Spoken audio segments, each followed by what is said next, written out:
Assalamualaikum warahmatullahi wabarakatuh.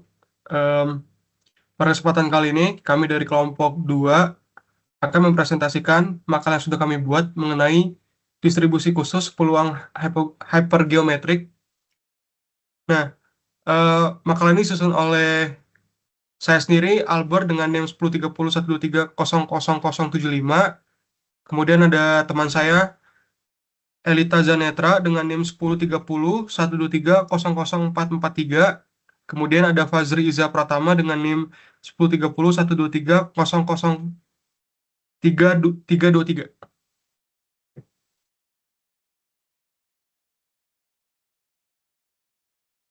Oke, untuk bab pertama bagian pendahuluan akan dijelaskan oleh Elita. Waktu dan tempat dipersilakan. Baik, di sini saya akan menjelaskan mengenai latar belakang. Dalam kehidupan sehari-hari, banyak situasi yang melibatkan pengambilan sampel dari suatu populasi tanpa pengembalian. Misalnya, menentukan peluang keberhasilan dari sejumlah item yang dipilih secara asak, seperti pemilihan komponen yang cacat dari produksi massal, memilih kartu dari setumpuk tanpa pengembalian, atau bahkan dalam bidang biologi seperti individu dengan gen tertentu dari populasi. Kemudian distribusi hipergeometrik menjadi penting karena mampu mempresentasikan kondisi nyata di mana setiap elemen yang diambil tidak dikembalikan ke populasi sehingga peluang berubah setiap kali pengembalian dilakukan. Hal ini tentunya berbeda dengan distribusi binomial yang mengkonsumsikan pengambilan yang dilakukan dengan pengembalian sehingga peluang setiap kejadian tetap konstan. Dalam pembelajaran teori peluang, distribusi hipergeometrik menjadi salah satu distribusi khusus yang menarik untuk dipelajari karena aplikasinya yang luas di berbagai bidang, termasuk manufaktur biologi dan ilmu komputer. Selanjutnya di sini ada rumusan masalah. Yang pertama itu ada bagaimana distribusi hipergeometrik didefinisikan dan apa karakteristik utamanya. Kemudian yang kedua, definisi permasalahan nyata dan peubah acak seperti apa yang berkaitan dengan distribusi hipergeometrik. Ketiga, bagaimana cara menentukan parameter distribusi hipergeometrik berdasarkan suatu kasus nyata. Kemudian yang keempat, bagaimana menghitung peluang terjadinya suatu peristiwa menggunakan distribusi hipergeometrik. Yang terakhir, bagaimana cara menghitung nilai mean dan variansi dari distribusi hipergeometrik.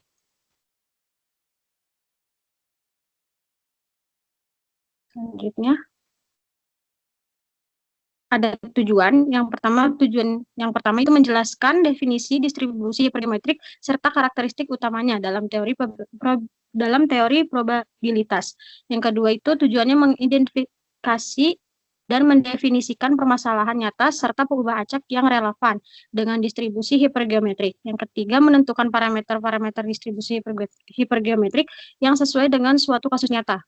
Yang keempat, menunjukkan langkah-langkah perhitungan peluang terjadinya suatu peristiwa dengan menggunakan distribusi hipergeometrik. Yang terakhir, bertujuan menghitung nilai mean dan variansi yang dari distribusi hipergeometrik untuk memahami sifat statistiknya. Selanjutnya,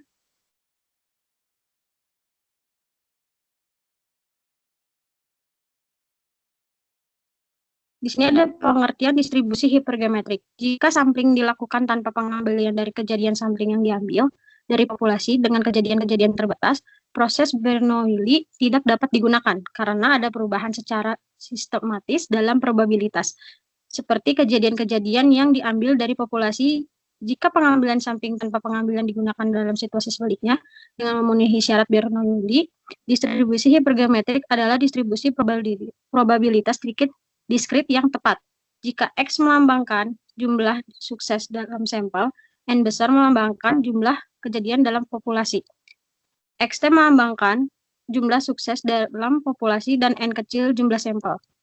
Formula untuk menentukan probabilitas hipergeometrik adalah dapat disimpulkan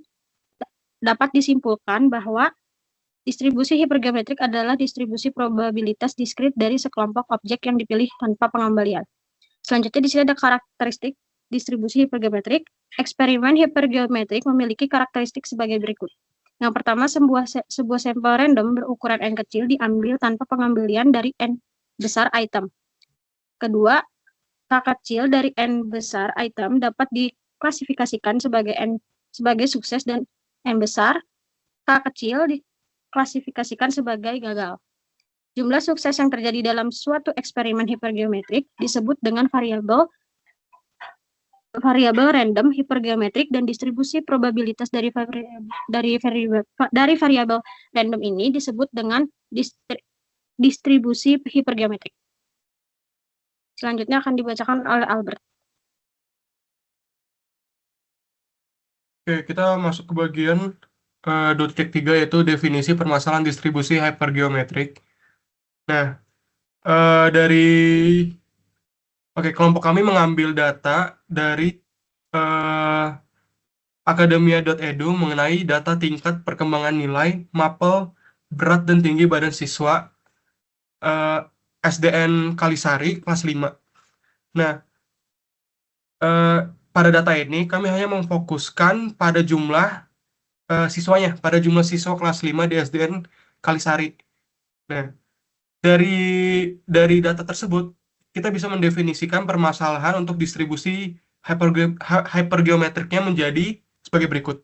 Nah, kita tahu dari data tersebut, jumlah seluruh siswa di SDN Kalisari atau jumlah siswa kelas 5 di SDN Kalisari berjumlah 16 orang dengan 3 siswa laki-laki dan 13 siswa perempuan. Nah, dari ke-16 siswa tersebut akan dipilih secara acak tanpa pengembalian untuk membentuk tim yang akan mengikuti lomba cerdas cermat yang terdiri dari 5 orang. Nah, definisi masalahnya adalah berapa peluang bahwa tim yang akan dipilih secara acak tersebut terdiri dari 3 siswa laki-laki. Oke, lanjut. Nah, untuk definisi pubacaknya, berdasarkan definisi permasalahan mengenai SDN Kalisari tersebut, nah, kita tahu kan kalau misalnya SDN siswa kelas 5 SDN Kalisari ini akan dipilih secara random dari 16 siswa untuk dipilih secara random untuk mengikuti lomba. Nah, dari sini kita bisa mendefinisikan pubacak X-nya adalah jumlah siswa laki-laki dalam tim yang terpilih gitu. Nah, untuk definisi parameternya sendiri, berdasarkan definisi masalahnya, kita memiliki parameter sebagai berikut. N besar sebenarnya 13, yaitu total siswa. Kemudian ada K besar berjumlah 3, yaitu jumlah siswa laki-laki di dalam kelas. Kemudian ada N kecil sama dengan 5, yaitu jumlah siswa yang akan dipilih untuk lomba. Kemudian K kecil sama dengan 3, yaitu jumlah siswa laki-laki yang diharapkan ikut dalam lomba. Nah, selanjutnya akan dijelaskan oleh Iza. Oke, selanjutnya kita akan menghitung nilai peluang dari permasalahan yang sudah ditetapkan. Di sini kita sudah mendapatkan bahwa distribusi hipergeometriknya adalah peluang X sama dengan K, yaitu berikut. Berdasarkan definisi permasalahan, kita akan menghitung peluang bahwa tim yang dipilih secara acak terdiri dari 3 siswa laki-laki. Yang mana itu peluang X sama dengan 3. Dari definisi permasalahan juga diketahui bahwa parameternya adalah sebagai berikut. Ada N besar itu sama dengan 13, yang dimana itu artinya total siswa. K besar sama dengan 3, itu artinya jumlah siswa laki-laki dalam. N kecil itu sama dengan 5, dimana itu adalah jumlah siswa yang akan dipilih untuk lomba. K kecil itu sama dengan 3, yang dimana itu adalah jumlah siswa laki-laki yang diinginkan dalam tim. Sehingga kita mendapatkan peluang X sama dengan 3-nya itu sebagai berikut. Oke. Di bawah. Di sini kita hitung masing-masing kombinasinya.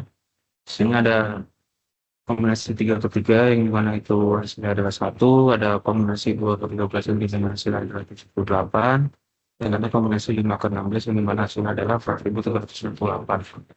Sebenarnya yang dimana kita mendapatkan peluang X itu adalah kurang lebih 0,018.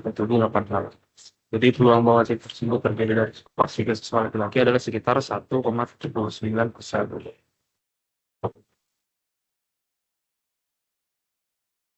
Nah, kita akan melihat nilai dan variasi dari perubahan yang ditetapkan. Di sini Pertama kita akan menghitung main dulu. Sini rumusnya ada mu sama dengan kecil dikali kali besar per n besar. Di mana kecil itu sama dengan 5, kali besar itu sama dengan 3, dan yang seterus sama dengan 0. Dan kalau sudah hitung masih mendapatkan kurang lebih 0,937. Selanjutnya kita akan menghitung variansinya. Sini kita memiliki rumus variansi itu karena paling berikut yang tadi soal bahwa nilai itu sudah berapa, sudah berapa, dengan sebagainya sudah berapa, hitung akan mendapatkan hasil 0,55.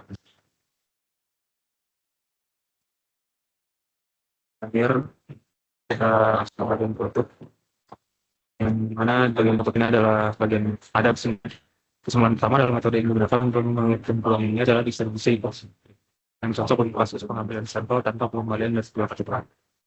Kesimpulan ialah peluang bahwa tim yang terdiri dari 3 siswa laki-laki adalah sekitar 1,79%. Kesimpulan ketiga rata-ratanya adalah 0,937. Kesimpulan keempat variansinya adalah 0,55. Terakhir ada daftar pustakanya sebagai berikut, bisa dibaca secara sendiri. Saya dari kelompok adik, mohon maaf bila masih banyak salahnya. Assalamualaikum warahmatullahi wabarakatuh.